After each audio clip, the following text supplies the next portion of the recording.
الف لام میم کا مطلب نہ بریلی نے لکھا، نہ کچھوچے نے لکھا، نہ بدایوں نے لکھا، نہ دلی نے لکھا، نہ مدینے میں اس کا کہیں ترجمہ ملتا ہے. الف لام میم کا ٹرانسلیشن کہیں نہیں ملتا. محمد مولوی نہیں جانتا، عالم نہیں جانتا، مجددین نہیں جانتے، مفسرین اس کی میننگ نہیں جانتے، محدثین اس کی میننگ نہیں جانتے، علماء دین اس کی میننگ نہیں جانتے.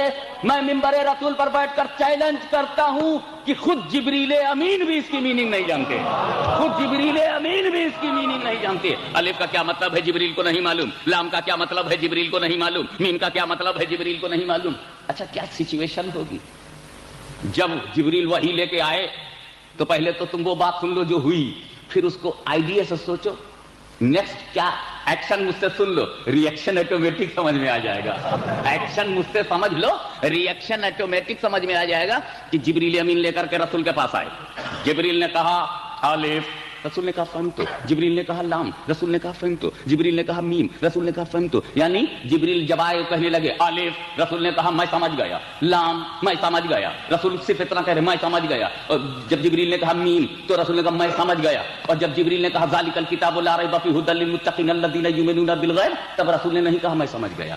الف پہ کہا میں سمجھ گیا، لام پہ کہا میں سمجھ گیا، میم پہ کہا میں سمجھ گیا، اور ذالک الکتاب پہ نہیں کہا میں سمجھ گیا. رسول اس لیے بول رہے تھے میں سمجھ گیا تاکہ جبریل کو شک نہ ہونے پائے. جہاں سے وہ سمجھتے ہیں وہ تو میں بھی سمجھتا ہوں، مگر جبریل جہاں تم نہیں سمجھتے اسے بھی میں سمجھتا ہوں، اسے بھی میں جانتا ہوں، وہ میننگ بھی مجھے معلوم ہے. تو دنیا کو شبہ نہ ہونے پائے. الف پہ فرمائے میں سمجھ گیا، لام پہ فرمائے میں سمجھ گیا. جس وقت میرے آقا نے کہا ہوگا میں سمجھ گیا، الف میں سمجھ گیا، لام میں سمجھ گیا، میم میں سمجھ گیا، تو پھر جبریل نے سوچا ہوگا کہ یہ نیچے بیٹھ کر سمجھ گئے اور میں وہاں سے لا رہا ہوں نہیں سمجھا، میں وہاں سے لا رہا ہوں نہیں سمجھا. یہ فرش والا بھی عرش والے سے بلند دکھ رہا ہے. اللہم صلی علی سیدنا مولانا محمد وعلی آل سیدنا مولانا محمد وبارک وسلم. عرشی جبریل کو بھی معلوم ہو گیا کہ فرشی مصطفیٰ کا مقام کیا ہے.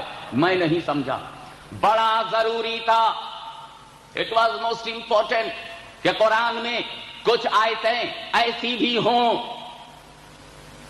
قرآن میں کچھ آیتیں ایسی بھی ہوں جن کی میننگ خود جبریل کو معلوم نہ ہو، تاکہ مولویوں کو پتا چل جائے کہ جبریل کا کام صرف وحی کا لانا تھا، میننگ بتانا ان کا کام نہیں تھا، رسول کو پڑھانا ان کا کام نہیں تھا، رسول کو سکھانا ان کا نام نہیں تھا. جبریل was the servicer of prophet, not teacher of prophet. رسول کے وہ پروفیٹ نہیں تھے. میرے نبی نے جب فرشتوں سے پڑھنا پسند نہیں کیا تو مولویوں سے پڑھنا کیا پسند کریں گے. اللہم صلی علی سیدنا مولانا محمد وعلی آل سیدنا مولانا محمد وبارک وسلم. صلاۃ و سلام علیک یا رسول اللہ.